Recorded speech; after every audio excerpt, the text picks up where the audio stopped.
While the impeachment trial dominates the spotlight in Washington, the president turns his focus to touting the American economy. He flew to Europe for the annual meeting of the world's business and economic elite. NewsHour special correspondent Ryan Chilcote reports from Davos, Switzerland. High in the Alps and 10 months away from the election, the president took his campaign to Davos, Switzerland. Mr. President, with your trial now getting underway, why is it better to be here in Davos than in Washington, D.C.?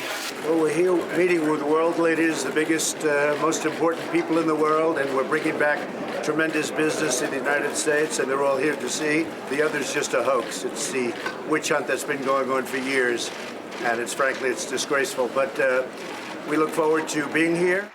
President Trump addressed just over 1,000 of the World Economic Forum's delegates. When I spoke at this forum 2 years ago, I told you that we had launched the great American comeback. Today, I'm proud to declare that the United States is in the midst of an economic boom, the likes of which the world has never seen before. Mr. Trump spent most of his speech touting his administration's economic achievements, arguing they're bringing about a blue-collar revolution. In just 3 years in my administration, 3.5 million people have joined the workforce. 10 million people have been lifted off welfare in less than 3 years. Before the president arrived today, news crews were already on the prowl, but not for him.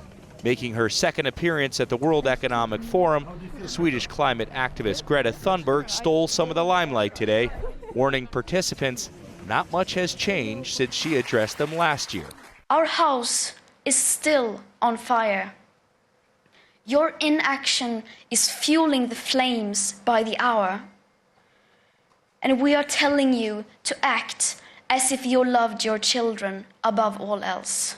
In his speech, President Trump appeared to take aim at the 17-year-old. To embrace the possibilities of tomorrow, we must reject the perennial prophets of doom and their predictions of the apocalypse. This is the 50th year the world's rich and powerful have gathered for the World Economic Forum in Davos. Most of them, by definition, are globalists, supporters of free trade.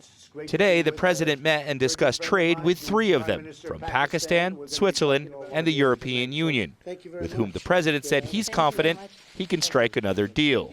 If he doesn't, he said he'll look at slapping tariffs on European cars. We expect to make a deal with Europe.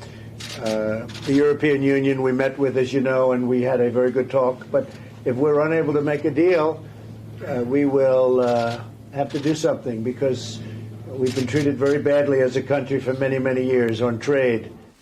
The United States trade truce with China last week relieved many here, but they find the prospect of more trade wars unsettling. Some, like Nobel Prize-winning economist Joseph Stiglitz, also disagreed with the president's portrayal of the economy. While the unemployment rate is low, the employment rate, the fraction of the working age population that is actually working, is much lower than here in Europe. So the mischaracterization of the state of the American economy and how well the typical American is doing was very stark. And given all that, it's not a surprise. I've been going to Davos for 25 years. This was the most lukewarm reception to a major public figure that I've ever seen. And in an unusual twist today, a local newspaper reported Swiss officials had uncovered an apparent spying operation by two Russians posing as plumbers in Davos, who they suspect intended to bug the forum. Russia called the allegations absurd.